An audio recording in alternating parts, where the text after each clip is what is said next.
Perhaps a farewell to the NFL after this one.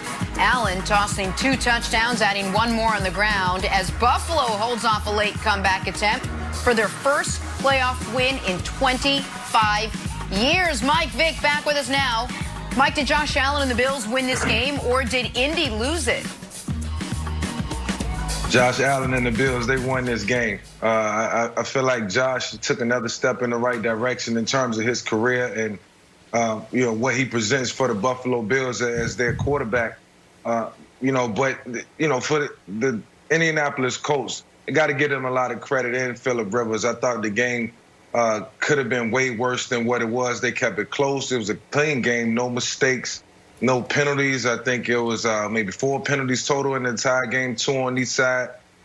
So the game was fairly close. But Josh Allen and Stephon Diggs, they was able to connect as I thought they would. And I thought that was one of the big reasons that the Buffalo Bills was able to pull this game out. But it was exciting on both sides. I thought the Indianapolis Colts was going to pull it out. They just ran out of time. But the game was evenly matched. And this is the type of playoff football that you want to see. You want to see the teams go in and, really lay it all out on the line and compete hard. And the best team is going to win, the team that make the least amount of mistakes. So in this game, I thought it was evenly matched. I think Buffalo earned every blade of grass, and they earned the win. Wow. I love Mike Vick. So this hurts my heart. You're out of your mind, Mike. Out of your mind. Crazy. Insane. I don't know what you're talking about. Okay, folks, listen. A lot of people tweeted to me this weekend. Nick, are you going to admit you were wrong about Brady and Josh Allen? And about Brady, if you were watching earlier, I admitted I missed some things on that. Am I going to admit I was wrong about Josh Allen? Of course not. If you watch the game, no one doubts the guy can make amazing throws. The question is he going to make amazing mistakes? And we saw it in this game, but that's before we even get there. Who lost? Did the Bills win? Indy lost the game at the end of the first half. The end of the first half was a travesty on both sides of the ball. You have 3rd and goal from the 1. You have 2 shots to get 1 yard. Unless you do this play, a toss crack, and you lose 4 yards. Then, instead of taking 3 I'd have run Jonathan Taylor behind the best offensive lineman in football, Quentin Nelson, twice. Instead, you lose yards, then you have a drop touchdown. Okay, but you're still alive. You're still okay. Until you let Josh Allen drive down the field, and then this. They did only have 2 penalties, but one of them, they weren't running that play. What are you doing? But Josh Allen said, hey, into the half, I'm going to try to help you out. Let me throw a pick here to make up for it on the very next play after you give them 4 points. Let me try to throw a pick. Nope, dropped. That was the game.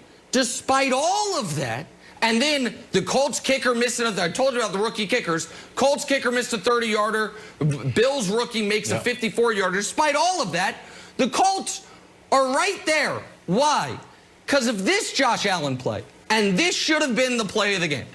The only thing he can't do is this craziness. But because always trying to do a little too much, that could have been fumble, pick, return, game over. Have the game in control, and that happens. So why, Nick, why don't you trust Josh Allen? Because his A's are A triple pluses, and his C's are actually F's. He ended the first half trying to throw a pick. He tried to end the second half with a fumble to lose the game. So, no, the Colts had this game on a silver platter, Brandon, and they couldn't scoop it up, literally with that fumble right there. Not even to mention the Phillip Rivers stuff at the very end of the game. So, to me, this was about the Colts, not about the Bills, clearly.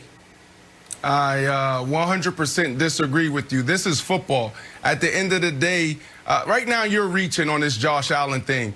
If this kid didn't impress you after almost having 400 total yards, 3 touchdowns, 0 interceptions, and winning their first playoff game in the Bills organization over the last 25 years, then I don't know what else to say to you. This dude is balling. This team is balling. So, Nick, when you talk about these mishaps and these plays, that's what happens. Whether you win or lose, you're going to go back in and you're going to watch film and say, okay, Josh, you can't make this mistake because this could have cost us the game. He said it after the game. One of the first things he said was, look, I can't do that. I could have lost this game for my team. But when you break down this dude, he is next level. I'm going to show you one play, and I'm going to show you why he is so phenomenal. This is what? Let me see. This is the fourth quarter, 2nd and 4. All right, you got double right, so you got 2-by-2. You got Stephon Diggs in a tight split, which is important. Backside, you got a tight stack. So what that tells the backside, everybody on the defense, is that might be a high-low combination. So you got the safety cheating over the top there. You have Carey, who's off and inside, and he sees Stephon Diggs in a tight splits, top of the number. So what that tells him is, look, take away the inside route and jump everything outside. That's why he sat. Josh Allen drops back, looks off the safety, then throws to Stephon Diggs and fake. Look at his eyes. This is next-level quarterbacking. Mike Vick will tell you this. This is not supposed to happen in the fringe area. This cornerback is supposed to be able to take away the deep ball. But because of Brian Daboll drawing it up, putting these guys in a perfect formation, and Josh Allen working his magic, it's next level, Nick, and you got to respect it. You got to respect Brian Daboll, and you got to respect this dude leading this team. So let me just respond to that very quickly, because I want to be very clear about what my opinion is. Because there is no doubt whatsoever that Josh Allen has moved from a guy who his rookie year, you knew he had amazing arm talent, but couldn't hit the broadside of the barn, to a guy who consistently makes super impressive throws like that. There is no doubt about that.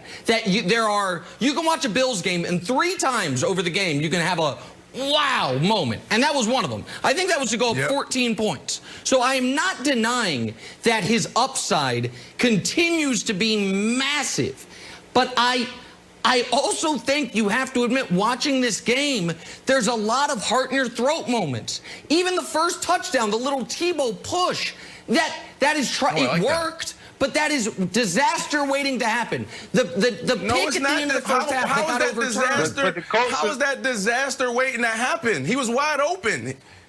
He got it because it's the same. Like, you got to look at you're reaching. Right, but it's the same. It's the same mentality. Real quick, hold on, Brandon.